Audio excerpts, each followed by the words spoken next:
Our next speaker is Irina Druzhinina. She's professor at Nanjing Agricultural University, where she is the head of fungal genomics lab. Irina is also head of collection of industrial microorganisms at the Technical University of Vienna, head of International Committee of Trichoderma Taxonomy, and coordinator of a large Trichoderma whole genome sequencing project. This is JGI project, and we'll hear a little bit about this as well. All right, you're welcome, Irina. Good morning. I'm very glad to be here today. Can you hear me? Trichoderma is the common filamentous fungus from the order HYPOCREALES that can easily be isolated from nearly any environmental sample. The development of trichoderma research follows the other important fungi such as Aspergillus and plant pathogenic Fusarium, and even outruns Neurospora, which is the golden model for fungal biology. Trichoderma attracts attention because Trichoderma ricea is the leading industrial producer of cellulitic enzymes used for biofuel and many other applications. Furthermore, many species are now being used as bioeffectors for biofertilizers and biofungicides and industrial products. And as you can see, the interest is not limited by the studies of Trichoderma in biocontrol, but it spans more comprehensively for the Trichoderma and plant interactions. So, Trichoderma, when added to agricultural soil, is very good for plants. The effect was reported by many in vitro studies and confirmed by the commercial success of Trichoderma-based products worldwide. Here you see our results on 11 species that show a positive effect on tomato growth and root system. Farmers say that the addition of Trichoderma is beneficial for all crops and soils, that plants become more resistant to diseases and stresses, require fewer fertilizers and water, and importantly, Trichoderma bioeffectors also do not leave traces in soil, meaning that when a plant dies, Trichoderma also disappears. Some reports on phytotoxicity and the ability to kill weakened plants and very few publications on plant pathogenicity are usually hidden behind the overwhelming evidence of Trichoderma's benefits. So, in agricultural conditions, Trichoderma plant associations are not specific, and Trichoderma hyphae can be visualized on the root surface and sometimes in the epidermis, but they don't go deeper. Interestingly, studies usually address the response of plants to Trichoderma. So we know a lot about plant immunity and growth promotion activated in response to fungal metabolites. However, any interaction is bilateral. Therefore, in this talk, I want to explore Trichoderma plant interactions from fungal perspective. And it's very interesting because contrary to agricultural conditions, Trichoderma is not associated with herbaceous plants, and it is a neglectable member of soil microbiome. Instead, these fungi are found as parasites of other fungi, mycoparasites, on dead wood colonized by woodrot fungi. Furthermore, it's very common epiphyte on leaves of trees, again, and also found as an endophyte, but not in grasses, but on wooden plants, So it appears that in agricultural fields, Trichoderma can realize a different ecology compared to in situ conditions. And this discrepancy is very interesting to investigate. So now I would like to introduce the ongoing community sequencing project that was already mentioned by Igor, aiming the whole genus Genomics for Trichoderma. And I want to acknowledge JGI, Michael Kosm, Igor Grigoriev, Andrei Steindorf, and the entire team for fruitful and very inspiring cooperation that runs over more than 10 years. The consortium, the current consortium, is coordinated and supervised by Randy Berker and consists of 25 laboratories from all over the world. And by now we have around 100 Trichoderma genomes already sequenced, and several hundreds will follow. So as for many industrial fungi, Trichoderma genomics was driven and is driven by applications. It started in 2008 from Trichoderma ricea that was sequenced because of its ability to degrade plant biomass. However, this study created more questions than answers, as it was quite disappointing that it revealed a relatively poor diversity of cellulitic enzymes. In their first comparative genomic study with several Trichoderma species, we then focused on mycoparasitism and other genomic hallmarks. However, phytosaprotrophy and mycoparasitism are hardly compatible in terms of genes and enzymes required for this. And in order to link and explain this, we proposed the concept of environmental opportunism for Trichoderma. But honestly, I was not completely satisfied with this explanation. So that the task to explain the origin of each of these traits remained unresolved. So that with the availability of more genomes, we were able to perform phylogenomic analysis. And here we see that Trichoderma belongs to the group of fungivorous HYPOCREALES, such as Ascomycotas and Hypomyces, that are parasites on mushrooms, on basidiomycetes. So the genus was formed in the late Cretaceous period, and as the existence of the ancestor of all contemporary Trichoderma species coincided with the Cretaceous Paleogene extinction event. I have no time to discuss this phylogeny more and how Trichoderma killed dinosaurs, but what is important is that this analysis explains mycoparasitism really well, but leaves the origin of plant interactions still cloudy. We then looked at the evolution of every plant cell wall degrading enzyme and made an exciting discovery. It happened that the majority of Trichoderma's cellulitic enzymes originated not vertically from the ancestral state, but was obtained through the lateral gene transfer from other Pizzizo-Mycotina fungi. These transfers were more frequent in the Cretaceous period before the diversification into the current infragenetic clades, but we can also see that this process continues even now, I mean, relatively until recent. So ecologically, it has two meanings.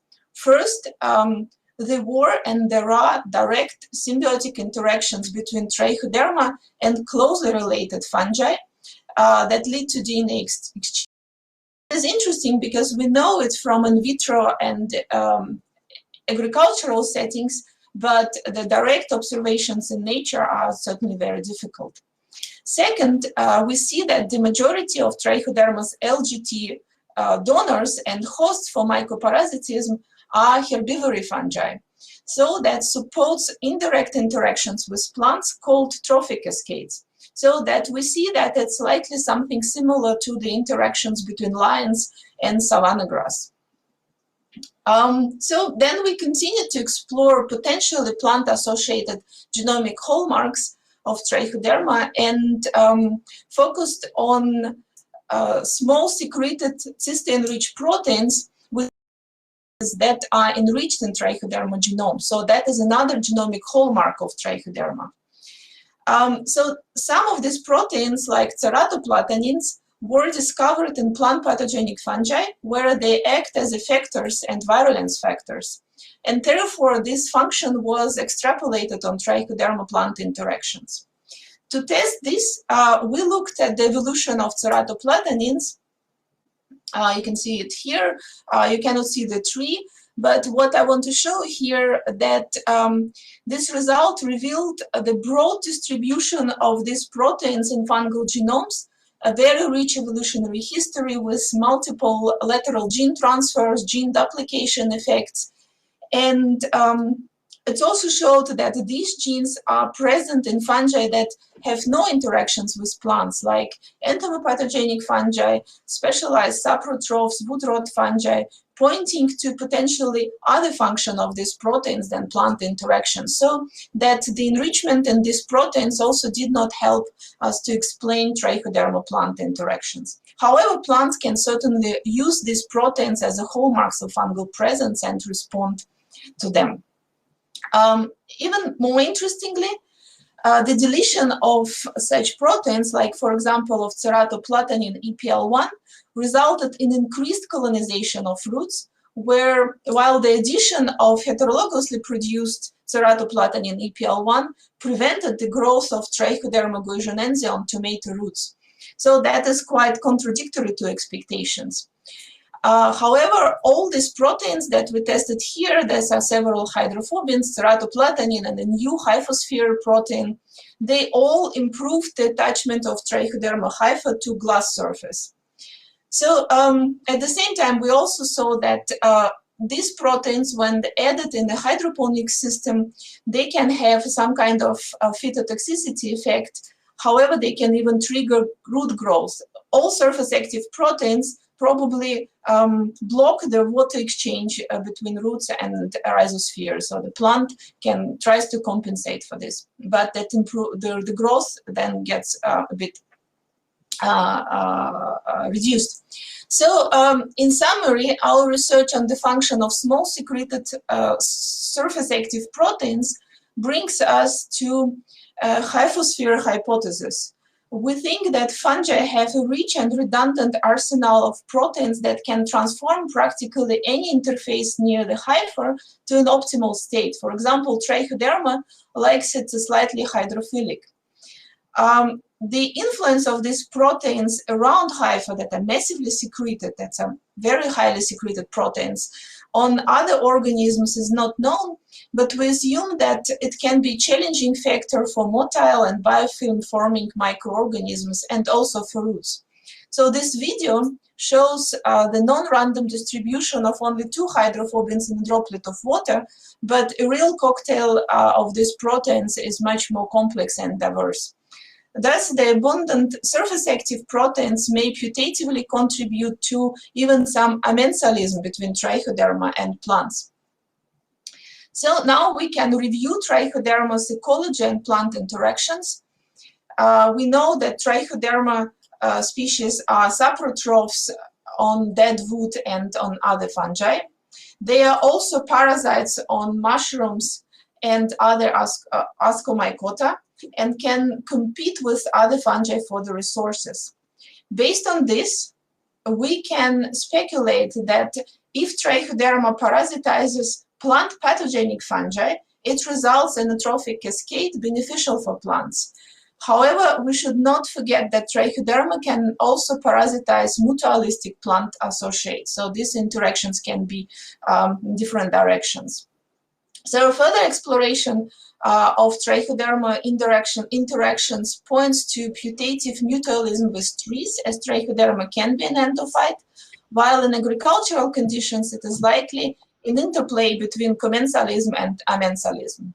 So combining this map of ecological interactions with Trichoderma evolution, we see that the ancestor of Trichoderma and other hypocreaceae fungi probably quite easily shifted from feeding on insects to fungivory, and such fungi as Hypomyces and Ascovopsis represent this ancestral state, feeding on fungi, on mushrooms, while Trichoderma moved further and became a parasite on related fungi, what was probably a key event in Trichoderma evolution, as it allowed the enrichment of its genome by cellulitic genes and become a generalist. So now, before I come to my conclusions, I want to show very simple but very informative results that are true for all species that are at least genome sequenced by now. So in vitro, Trichoderma is capable to grow and flourish on sterilized herbaceous plant biomass or soil. But when we try to cultivate this fungi on a non-sterile substrate, that does not grow. So our conclusions are that Trichoderma species are enzymatically capable to become plant biotrophs, but they are kind of socially incompetent. and cannot also grow in soil because they cannot cope with the soil microbiome properly yet. And interestingly, agricultural applications and associated in vitro studies reveal the putative trend in Trichoderma evolution towards biotrophy and towards biotrophic interactions with plants. However, this process is very slow, and the acquisition of cellulitic enzymes by Trichoderma through LGT is a very that lasts 100 million years. Therefore, it does not really result in nutrition like in some other fungi, but it rather contributes to the slow, gradual expansion of these nutritional abilities. So that in nature, the most of Trichoderma species interact with plants in the form of a trophic cascade that is rather an indirect interaction. With this, I would like to thank our collaborators, our international collaborators, and the members of Trichocosm Consortium, JGI, and of course, the young scientists from my Chinese group, that is Fungic, that you can see here, and thank you for your attention. Thank you very much, Irina. So this is a very exciting story. And one thing I learned is that Trichoderma killed dinosaurs. Right? That's never knew that before. So that's great. One question. I think we don't have much time left. One question that I have is you mentioned horizontal gene transfer as a way to diversify enzymes to adapt to different sort of sources of food. Do you know if the same process happened to other enzymes like proteases, secondary metabolism, etc.? Have you looked at those groups? We are looking more precisely. Of course, there are lateral gene transfers. In particular, they are seen in genes encoding for secondary metabolites cluster, what is more common for fungi. In other enzymes, we see it sporadically in one or another case, but we did not find their functional group of enzymes where it would be that abundant and massive like in enzymes. Okay.